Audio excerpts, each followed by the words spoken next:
Hi hello నమస్తే welcome to India next. Israel బలమేంటో తెలుసా? ఇంటెలిజెన్స్ సంస్థ మొసాద్ యాక్షన్ స్టైల్ కు షాక్ అవ్వాల్సిందే. ఇజ్రాయిల్ పై ఇరాన్ కాలు దువ్వింది, తెగించి క్షిపణులతో దాడి చేసింది.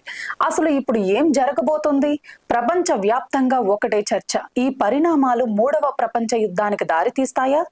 అగ్రదేశాలు అమెరికా, బ్రిటన్ తో సహా యూరప్ దేశాలు ఇప్పటికే ఇజ్రాయెల్ కు అండగా నిలిచాయి. అయితే ఇరాన్ పరిస్థితి వేరు. ఇస్లామిక్ దేశాలు సైతం ఇరాన్ కు స్పష్టమైన మద్దతు ప్రకటించే పరిస్థితి లేదు. ఇస్లామిక్ దేశాల పాలిట ఈ యుద్ధం శాపంగా మారేలా ఉంది. ఇక చైనా, ఉత్తర కొరియా, రష్యా వంటి దేశాలు ఇరాన్ కు బాహాటంగా మద్దతు ప్రకటిస్తాయా, మాటలతోనే సరిపెడతాయా అన్నది తేలాల్సి ఉంది. ఇలా అంతర్జాతీయ పరిస్థితులు ఎలా ఉన్నా ఇజ్రాయెల్ సామర్థ్యం, ఆ దేశ ఇంటెలిజెన్స్ సంస్థ మొసాద్ స్టైల్ ఆఫ్ వర్క్ పై ఆసక్తికర చర్చ సాగుతోంది. క్షిపణి దాడులతో ఇజ్రాయెల్ పై కాలు దువ్వి ఇరాన్ తప్పు చేసిందని, చిన్న దేశమైన ఇజ్రాయెల్ సామర్థ్యాన్ని తక్కువగా అంచనా వేస్తే పొరపాటే అంటున్నారు అంతర్జాతీయ నిపుణులు. ఈ సందర్భంగా ఇజ్రాయెల్ ఇంటెలిజెన్స్ సంస్థ మొసాద్ యాక్షన్ స్టైల్ ను, అది ఇప్పటి వరకు చేసిన ఆపరేషన్లను గుర్తు చేస్తున్నారు. ఇజ్రాయెల్ టెక్నాలజీ పరంగా చూస్తే ఇరాన్ కన్నా చాలా ముందంజలో ఉంది. ఇరాన్ కు న్యూక్లియర్ సామర్థ్యం లేకుండా కూడా చేసింది. దాని న్యూక్లియర్ రియాక్టర్లపై దాడులు చేసి పనికి రాకుండా చేసిన సందర్భాలు ఉన్నాయి. ఇప్పటి వరకు ఇజ్రాయెల్ యుద్ధ తంత్రం గమనిస్తే పంటికి పన్ను, కంటికి కన్ను అన్న రీతిలో వ్యవహరిస్తుంది. ప్రపంచంలో ఏ మూల ఇజ్రాయెల్ పై దాడికి కుట్ర జరిగినా అక్కడకు వెళ్లి మరి ఆ కుట్రదారులను మట్టు పెట్టడం ఇజ్రాయెల్ స్టైల్ ఆఫ్ రియాక్షన్ గా మిలిటరీ లెసన్స్ చెబుతున్నాయి. ఆ దేశం ఇంటెలిజెన్స్ సంస్థ మొసాద్ ముఖ్యమైన పని అది.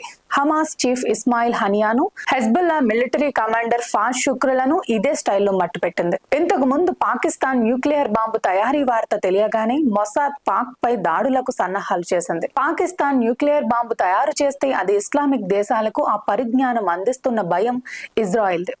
ఆ రియాక్టర్లపై దాడి చేసేందుకు ప్లాన్ సిద్ధం చేసింది. తమ యుద్ధ విమానాలకు అవసరమైన ఫ్యూయల్ ను భారత్ లో నింపుకుని వెళ్లేందుకు మన దేశ సహాయం కోరింది.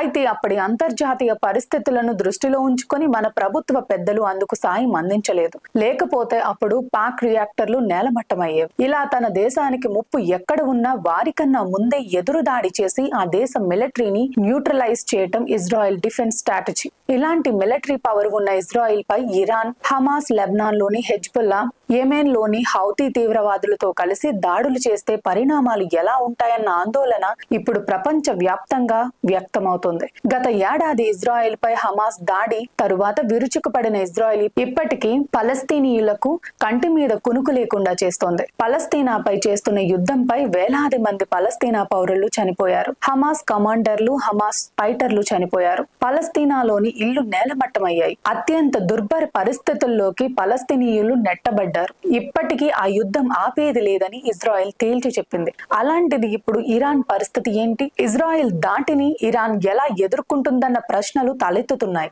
ఇరాన్ నేతలు మాత్రం ప్రతిదాడులు చేస్తే సహించేదే లేదని ఇజ్రాయెల్ కు హెచ్చరికలు జారీ చేయటం మాత్రం విశేషమే మరి. Thank you for watching.